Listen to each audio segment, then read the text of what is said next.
The biggest mistake of the eldest daughter of a Brown family is that she was born as a girl. She was supposed to be born as a boy, so that was the first egregious mistake that she made as soon as she was born. But I think that when women have had to suffer a lot at the hands of men or society or patriarchy in general, there is an overcorrection that happens, and as a result, the next generation has to become like this overtly they have to kind of prove a point.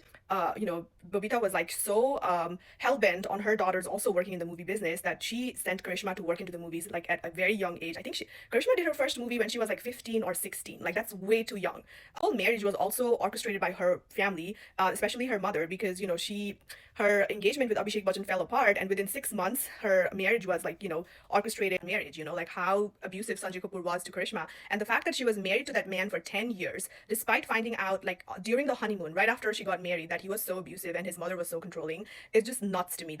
But it's so interesting to me when I see her with her dad, because there's this constant need to make her dad happy, and that's just, I think that's so ingrained in every eldest daughter, that we want our dads to be proud of us. And it's just that, no matter what you do, there's like this gap that you cannot fill. I'm also an eldest daughter, and my dad has a business, and like whenever I used to try to go help him out, like I used to go and meet with like clients and stuff, they used to kind of be startled. They were like, what is a girl doing here? And I was also very young at that point, so they just could not understand that I, as a girl, as my father's daughter, was going to replace my father, in business dealings. So it's just like it becomes very uncomfortable, where even if your family is very okay with the fact that you're a daughter and you're probably going to handle, whatever they're doing at some point later on, the people around you are just going to make you feel like you're just the wrong person to do that. People wonder why Karishma Kapoor is not getting married for the second time, but when you get to that point where you've had to handle so many responsibilities, and she also has two children now, and she's still taking care of her father. I think she's very close to her dad and her mother. So there is so many responsibilities you have as an eldest daughter, that anything else that requires any other level of duty or responsibility is just not appealing.